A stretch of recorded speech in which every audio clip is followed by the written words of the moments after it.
నమస్తే అండి, welcome to our channel. మనతో ఈ రోజు ఏపీ కమ్మ కార్పొరేషన్ డైరెక్టర్ అడుసుమల్లి శ్రీనివాసరావు గారు ఉన్నారు. సార్ నమస్తే. నమస్కారం అండి.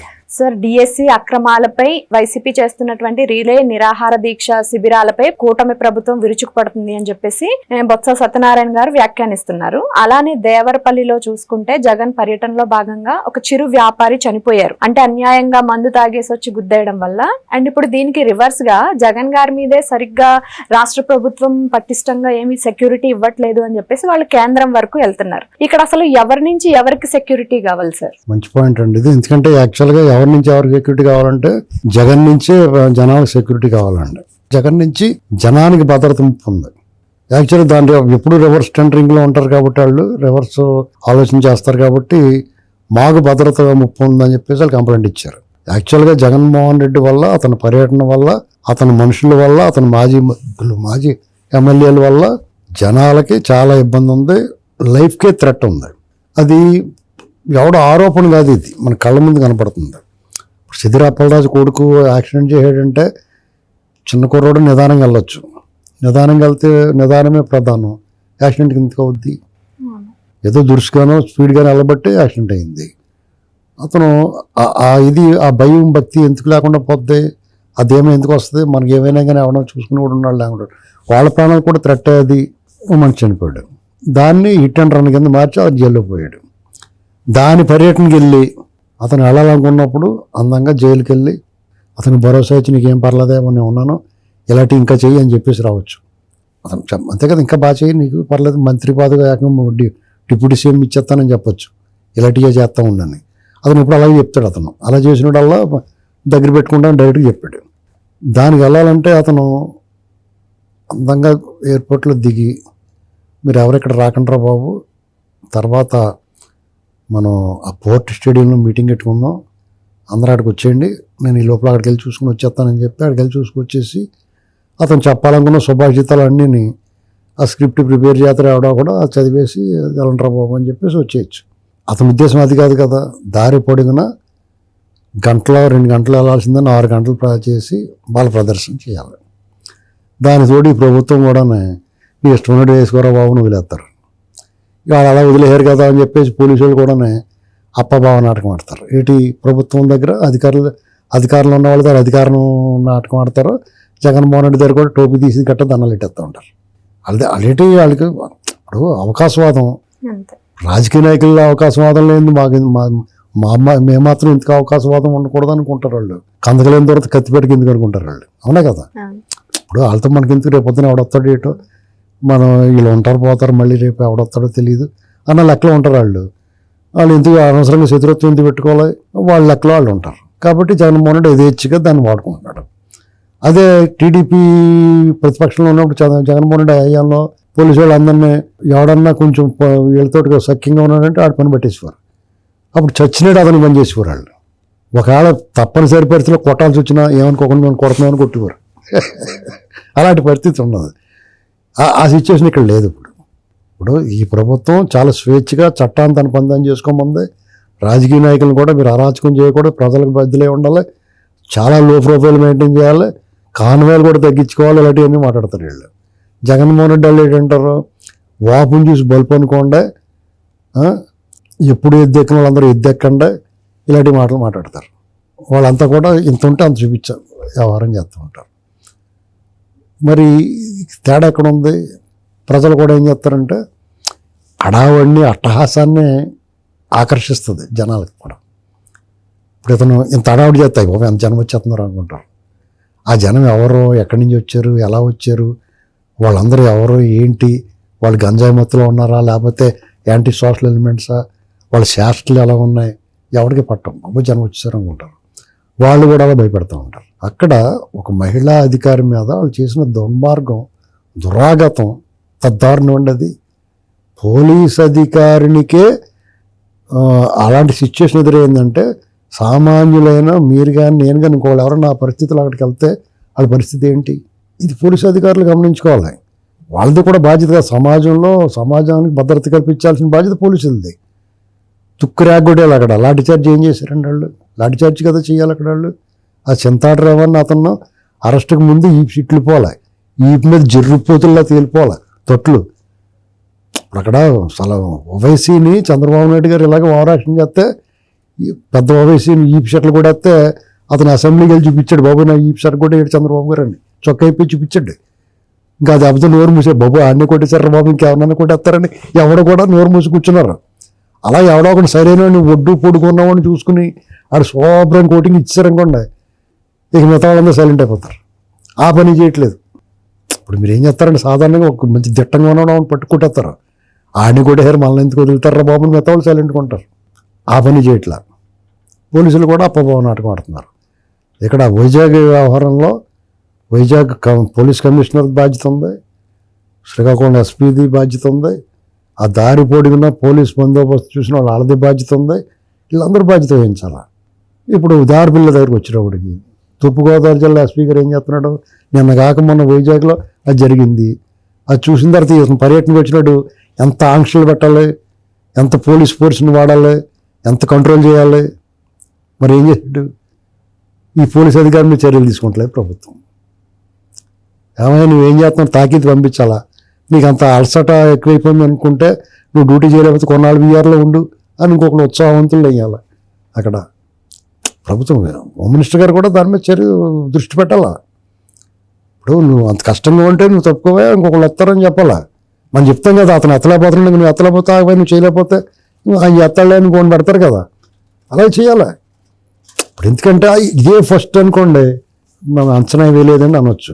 నిన్న కాక మన వైజాగ్లో జరిగింది, ఒక మహిళా పోలీస్ అధికారి మీద వాళ్ళు దౌర్జన్యం చేశారు, ఇంత దారుణం చేస్తున్నారు, ఈ బ్యాచ్ అందరూ అలాగే ఉంటున్నారు కదా, ముందు జాగ్రత్త తీసుకోవాలి కదా.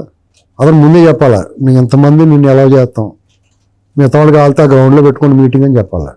అసలు మీటింగ్ పనిడా నీకు ఇప్పుడు అని చెప్పాడగల. కానీ స్టార్టింగ్ లో ఆయన ఒకటి చెప్పి ఇంకొకటి చేస్తున్నాడు కదా సార్. అవునండి, ఆ బోర్డు చెప్పి ఇంకోటి చేస్తున్నాడు, మిగతా వాళ్ళందరూ అక్కడ ఆపేసి ఎక్కువ మాట్లాడితే డెప్ కింద లాగాల, ముట్టికే హత్య ఆగుతారు కదా. లాఠీ అన్నట్లకి సమాధానం లాఠీ ఎలాంటికి పోలీసులు దౌర్జన్యం అంటారు కదా అంటే అంటారు, అవునే దౌర్జన్యమే అనాలి, లేదా ముద్దెట్టుకుంటారా మీ ఇష్టం ఉన్నట్టు చేస్తేనే అనాలి. ఇప్పుడు నువ్వు రూల్స్ వైలేట్ చేస్తే ముద్దెట్టుకుంటారా, లాఠీ ఇచ్చుకుని ఈపీ షట్లు కొడతారని చెప్పాలా. ఇప్పుడు వైసీపీ ప్రభుత్వం వచ్చిన కొత్తలో అరాచకం చేసేసారు. గుంటూరు జిల్లా రూరల్ ఎస్పీగా విజయరావు అని ఒక ఆయన ఉండేవాడు ఎస్పీ. వీళ్ళు చాలా అరాచకాలు చేస్తుంటే కొంతమంది నాయకులు, గుంటూరు జిల్లాకు చెందిన నాయకులు, పెద్ద నాయకులు వెళ్ళి విజయరావు గారిని ఎస్పీ గారిని కలిశారు.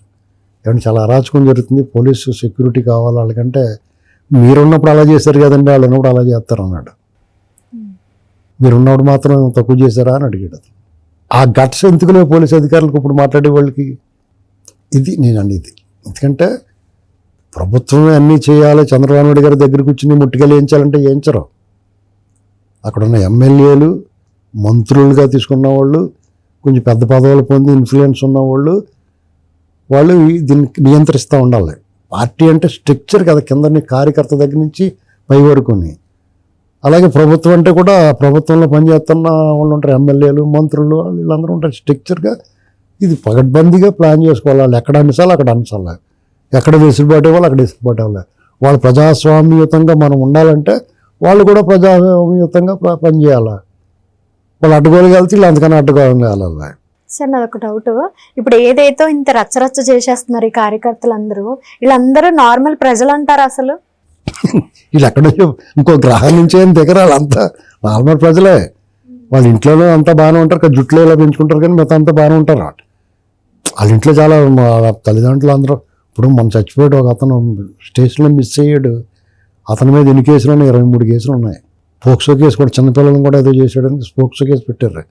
అతను రౌడీ షీట్లు ఉన్నాయి, చైన్ స్నాచింగ్ ఉన్నది, గంజాయి ఉంది, అన్ని కేసులు ఉన్నాయి అనేసి వాళ్ళ అమ్మాయి ఉంది, నా కొడుకు బాబు అంటుంది కదా. ఎలాంటి వాడైనా తల్లికి కొడుకే కదా. అలాగే ఇళ్ళు కూడా తల్లిదండ్రులు ఉంటారు, వాళ్ళు చుట్టాలు ఉంటారు, అందరూ ఉంటారు, వాళ్ళందరూ ఫ్రెండ్స్, చదువులు అన్నీ బాగానే ఉంటాయి. జగన్మోహన్ రెడ్డి చూడగానే ముఖం వికృతంగా మారిపోయి, మనసు కూడా వికృతంగా మారి, బుద్ధి వికృతంగా మారిపోయి దమ్ము గంజాయి వేసేటప్పటికి వీళ్ళు తెలియకుండా పోద్ది. దాన్ని ఎంకరేజ్ చేస్తారు జగన్. ఆ వైన్ షాపులన్నీ ఖాళీ లేకుండా కిటకిటలాడి తగ్గదాగేశారంట. బోలంత ఆదాయం వచ్చేస్తుంటుంది వాళ్ళ షాపులకి. ఏంటండి ఇలాగా ఇతను ఇలాంటి వాళ్ళు తయారు చేస్తున్నాడు. ఓ మనిషి చచ్చిపోయాడు మోటార్ సైకిల్ గుద్దేసి, ఓ హోటల్ ధ్వంసం చేసి, అలాగే ఎన్నో చేస్తుంటారు. దాడిపోయి కొన్ని వెలుగులోకి రావు. అసలు ఇతను బయటికి రా. ఇతను నువ్వు వెళ్ళాల్సిన పని ఏంటి, నువ్వు పొగాకు బోర్డు చూడాలి, ఆ టొబాకో బోర్డుకి వెళ్ళాలి, అక్కడ రైతులతో మాట్లాడాలి. ఎందుకు రాజా నీకు ఏం తెలుసని దాని గురించి? ఇప్పుడు లోకేష్ గారి దగ్గర కూడా ఇలాగే పొగాకు రైతులు వచ్చినప్పుడు నాకేం తెలియదు దీని గురించి అని తెలుసుకుని దాని సమస్య పరిష్కారానికి కృషి చేస్తా అన్నాడు పాదయాత్రలో. అది నాయకుల లక్షణం. నీకు తెలియదనుకో, తెలుసుకోవాలా, వాళ్ళనే అడగాలి పరిష్కారం. నీకు తెలియనప్పుడు ఏం చేస్తే బాగుంటుందని వాళ్ళు చెప్తారు. ఎవరైతే బాధితులు ఉన్నారో వాళ్ళు చెప్తారు. ఎవరైతే నష్టపోతున్నారో వాళ్ళు బాబు ఇలా కాదు ఇలా చేస్తే మాకు మేలు జరుగుద్ది అంటే దాన్ని అనుసరించాలి. అంతే, నేను చెప్పిందే చేయాలి. నీకు అసలు ఏమీ తెలియదు, నీ బొర నీకే తెలియదు, అసలు ఏం చేయాలో నీకు తెలియదు. నువ్వు చదువుకుంటే కదా ఏమన్నా లోకజ్ఞానం ఉంటే కదా, ప్రజల్లో ఉంటే కదా లోకజ్ఞానం ఉండేది. ఇప్పుడు ఎవరిని చెప్తే వింటావా? చెప్తే అంటావు, కొరత ఎడుతాడు. ఇప్పుడు మూర్ఖుని మనుషులు రంజం చేయలేమని చెప్పి ఎవరు చెప్పరు నీకు, ఇది ఎందుకురా బాబు అని. ఇలాంటి పరిస్థితుల్లో నువ్వు తెయ్యమంటే తయారైపోవడం ఎందుకు వెళ్ళేటట్లకి? ఒకవేళ వచ్చావు, వాళ్ళు చెప్పింది దీన్ని అదేదో చెప్తున్నా నాకు అర్థం అవ్వట్లేదు పక్కన రాసుకోమని చెప్పి తర్వాత ఒకవేళ నువ్వు చేసేది కూడా ఏముండదు. ఈ ప్రభుత్వం అన్నీ చేస్తుంది, నువ్వు చెప్పేదాకా ఆగరు వాళ్ళు. నువ్వు చెప్తేనే చేశారనేటువంటిది నీ భ్రమ. నువ్వు చెప్పినా చేయరు, చెప్పకపోయినా చేయకుండా ఉండరు. ఇప్పుడు గుర్తుపెట్టుకోవాలి. ఇప్పటికైనా ఇప్పుడు ఈ పర్యటన మీద ఏమైనా స్ట్రిక్ట్ యాక్షన్ తీసుకుంటారా? నువ్వు బయటకు వస్తే జనాలు ఇలా అయిపోతున్నారు అని చెప్పేసి. అలా కాదండి. ఇప్పుడు జగన్మోహన్ రెడ్డి అనేటువంటి వాడు ఒక బ్లాక్మెయిలర్. ఎందుకంటే అతను వాళ్ళందరినీ ట్రైనింగ్, వాళ్ళంతా వెల్ ట్రైన్డ్, వాళ్ళంతా I am blind but trained అంటాడు కదా, అలాగా ఇతను బురదక్కువాడు అయినా సరే వాళ్ళందరూ ట్రైనింగ్ ఇస్తూ ఉంటాడు. ఏంటంటే ఇది ఎందులోనూ జేబులు కొట్టేస్తాలోనూ జేబులు కొట్టేసుకుంటా అంటాడు. ఇప్పుడు రకరకాల మార్గాలు ఉంటాయి మనుషుల్ని ఇబ్బంది పెట్టేస్తానికి. వాళ్ళు ఎలాంటి వాళ్ళు అంటే వాళ్ళ మీటింగ్ వచ్చిన వాళ్ళు జేబులు కొట్టేస్తారు, వాళ్ళ బంగారాలు దెబ్బేస్తున్నారు. వాళ్ళు బంగారం జేబులు కొట్టేసారు అంటాడు. ఎవరికి బంగారం కూడా కొట్టేసారు, గొలుసులు అయింది. అక్కడ హోటల్స్ ఉంటే హోటల్ తొక్కేశారు, మోటార్ సైకిల్ మీద తాగేసేసి విన్యాసాలు చేస్తూ వాళ్ళని చంపేశారు. వాళ్ళు అరాచక శక్తులకు నమూనా ఎవరన్నా ఉన్నారు, కాళ్ళకి బ్యాచ్ ఇల్లే అని చెప్పి చూపించవచ్చు. వాళ్ళందరూ ఉద్దేశపూర్వకంగా బోర్న్ టఫ్ అలాంటి వాళ్ళు కాదు వాళ్ళు. ఇతను వల్ల అలా తయారయ్యారు వాళ్ళు. ఇతను అలాంటి వాళ్ళని ఎంకరేజ్ చేస్తున్నాడు కాబట్టి అలాంటి ప్రదర్శన చేస్తున్నారు ఈయన ఆకర్షించడానికి, వాళ్ళ పార్టీలో చేరడానికి. ఇప్పుడు చొక్క ఇప్పేసి అలా చూపిస్తున్నాడు. అలా చూపిస్తే చంద్రబాబు గారు తెలుగుదేశం వాళ్ళు అయితే చిచ్చి అని కళ్ళు మూసుకుంటారు వీళ్ళు. అంచేత అంటే ఆ టైప్ అనమాట. వీళ్ళేమో ఎంకరేజ్ చేస్తారు, అది కూడా ఇప్పే కింద కూడా ఇప్పే అంటారు వీళ్ళు. ఈ టైప్ తయారవుతారు వీళ్ళు. ఇక ఆ మనుషులు నాయకుడిని బట్టి వాళ్ళు అందరూ ఉంటారు. బొత్స గారు ఏం మాట్లాడాలో తెలియక మాట్లాడుతున్నాయండి. అతనికే అంత సీనియర్ నాయకుడై ఉండి జగన్మోహన్ రెడ్డి గారు నాయకత్వంలో పనిచేయటమే ఆయన దరిద్రం పట్టినట్లు లెక్క. ఇప్పుడు రాజశేఖర రెడ్డి గారి దగ్గర నాయకత్వంలో పనిచేశాడు, రోసయ్య గారు, కిరణ్ కుమార్ రెడ్డి గారు ఇలాంటి వాళ్ళందరి దగ్గర నాయకత్వంలో పనిచేశాడు. అతను కర్మగాలి జగన్మోహన్ రెడ్డి నాయకత్వంలో పనిచేయాల్సి వస్తుంది. అలాగని చెప్పి అతనికి స్వేచ్ఛ ఉందా, ఉత్తరాంధ్ర అంతా నువ్వు చూసుకో దున్నేసుకో అన్నాడా? అలా కూడా లేదు. అతనికి చిలక్కాజలాగే అతను పెట్టాడు. ఎవరిని? విజయసాయిరెడ్డిని తీసేసిన తర్వాత సుబ్బారెడ్డిని పెట్టాడు తప్ప బొత్స సత్యనారాయణ గారిని నువ్వు వేసుకొని ఇష్టం చేసుకోని అనలేదు. అయినా సిగ్గు లేకుండా వాళ్ళు అతను ఇచ్చేస్తున్నారు. ఇది ఏం చేస్తామంటే మన రాష్ట్రం చేసుకున్న దురదృష్టం. చంద్రబాబు నాయుడు గారు లాంటి ఒక లెజెండరీ పొలిటీషియన్ జగన్మోహన్ రెడ్డి లాంటి వాటితోటి తలపడాల్సి వస్తుంది.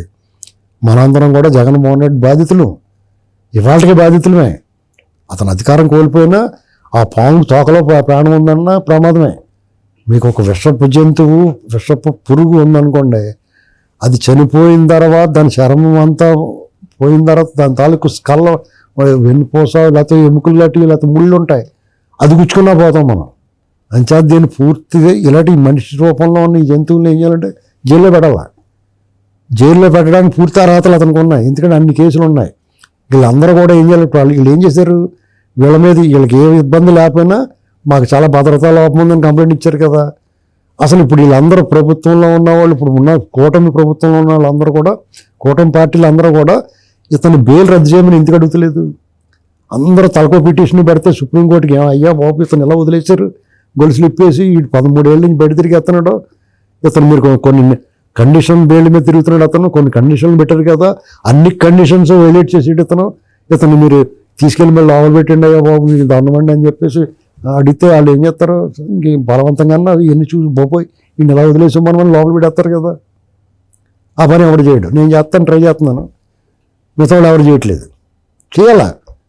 ఊరికే మనం ఎవడు చేస్తాడండి? ఇప్పుడు నీకు ఇబ్బంది కలుగుతుంది, ఆడెవడో వచ్చేస్తే సినిమా చూస్తాను, ఇది సినిమా ఇటు లైఫ్, కానీ సార్ ఇలా అయితే రాష్ట్రంలో శాంతి భద్రతలు ఉంటాయంటారా? మామూలుగానే వాళ్ళు రెచ్చిపోతారు కార్యకర్తలు. అందుకునేనండి ఇప్పుడు ఇలాంటి వాళ్ళని ఇప్పుడు నిన్న బోండా బొమ్మ గారు ఏం చేశాడు, వాళ్ళు వారాక్షన్ చేస్తే రియాక్షన్ వైలెంట్గా చూపించాడు. అలా 2-3 చోట్ల జరిగితే మనకి ఎందుకు వచ్చిన కూడా ఇంట్లో వాళ్ళు చెప్తారు వెళ్ళకరా నువ్వు బయటకని ఎవరినన్నా ఆ ట్రీట్మెంట్ ఇవ్వాలి. ఇప్పుడు మీకు గాయం అయిపోయింది అనుకోండి, ఆపరేషన్ చేయాలి అక్కడ, కానీ ఆయింట్మెంట్ రాస్తే తగ్గుద్దా? వీళ్ళు ఆయింట్మెంట్ రాస్తున్నారు, ఆయింట్మెంట్ రాయకూడదు, ఆపరేషన్ చేసేయాలి. ఇది తీసేయాలన్నారు, తీసేయండి బాబు అనాలి. కాలు కూలిపోతుందని ఏం చేస్తారు, తీసి పడతారు. షుగర్ ఎక్కువైపోయి కాళ్ళు కూలిపోతాయి కొంతమందికి, ఏం చేస్తారు, తీయకపోతే వాళ్ళంతా పోద్ది, నాకు అమ్మ అక్కడ తీసేస్తారు. అలాగే వీళ్ళకి కూడా ట్రీట్మెంట్ కొంచెం కఠినంగా వ్యవహరించాలి. కొన్ని చోట్ల కళ్ళు మూసుకునైనా సరే చేయాలి ఆ పనులు. ఇప్పుడు లాఠీ ఇచ్చి కొట్టేస్తున్నాడు, మనం చూడలేకపోతున్నాం అనుకో, వెనక్కి తిరిగి కొట్టేంటారు బాబు అని చెప్పాలి మనం చూడలేకపోతేనే. ఎందుకంటే అది కొంతమందిని ఆ కంట్రోల్ పెట్టకపోతే ఒకరిద్దరి వల్ల మొత్తం సమాజం చెడిపోతూ ఉంటుంది, భయాందోళన కలుగుతూ ఉంటుంది. వీళ్ళందరూ కూడా అరాచక శక్తులు, వీళ్ళు యాంటీ సోషల్ ఎలిమెంట్స్ అందరూ. ఆ నాయకులు అలాగే తగలడ్డారు ఏటో కానీ విచిత్రంగానే, ఆయన చంపేస్తాం ఈయన చెప్పండి తల నరికేంటి అది మాట్లాడుతున్నారు వాళ్ళు. వాళ్ళు ముందు సెలెక్ట్ చేసి కొట్టాలి వాళ్ళని, అలా మాట్లాడిన వాళ్ళని. ఇప్పుడు చెప్పారే అని చెప్పి స్టేషన్ తీసుకెళ్ళి కూర్చోబెట్టి చారల డ్రైవర్ వేసి కూర్చోబెట్టాలి. చారల డ్రైవర్ ఉంటుంది కదా సార్, అసలు ఒక స్ట్రిక్ట్ యాక్షన్ ఎందుకు తీసుకోవట్లేదు? నోటికి వచ్చినట్టు మాట్లాడకూడదు అని ఎందుకు తీసుకోవట్లేదు? నేను తీసుకుంటారు, వాళ్ళు టైం ఇచ్చారు. ఎవరికన్నా ఒక టైం ఉంటుంది, ఒక పీరియడ్ దాటి వరకు వెయిట్ చేస్తారు. ఇప్పుడు 2 ఏళ్ల పాటు వాళ్ళ పనులు వాళ్ళు చేసుకున్నారు జాగ్రత్తగా, కొన్ని కార్యక్రమాలు పూర్తయినాయి. రేపు 13వ తారీఖు సీడ్ యాక్సెస్ రోడ్డు, తర్వాత వాళ్ళకి ఎమ్మెల్యేలకు క్వార్టర్స్ అప్ చెప్పడం, వచ్చి ఈ సంవత్సరం పోలవరం ఎలా దారిలోకి వచ్చింది కదా, వాళ్ళకి ఇక్కడ ఇంకేం పని ఉండదు, ఏం మూసిపోదు కదా, వీళ్ళని కొట్టండి అంటారు. ఇప్పుడు అర్థమైందా? ఇప్పుడు వాళ్ళకి వాళ్ళు చాలా వరకు పనులు పూర్తి అయిపోయినాయి. ఇంక పని లేనప్పుడు ఏం చేస్తారు ఆడన్నా, ఇంక వీళ్ళ సంగతి చూద్దాం అనుకున్నారు అనుకోండి, వీళ్ళు పని అయిపోద్ది. నేను అనుకుంటాం అదే అనుకుంటున్నాను, ఈ చేసి పనే ఉంది, ఇంక సంగతి చూద్దాం అనుకుంటారు. Thank you sir.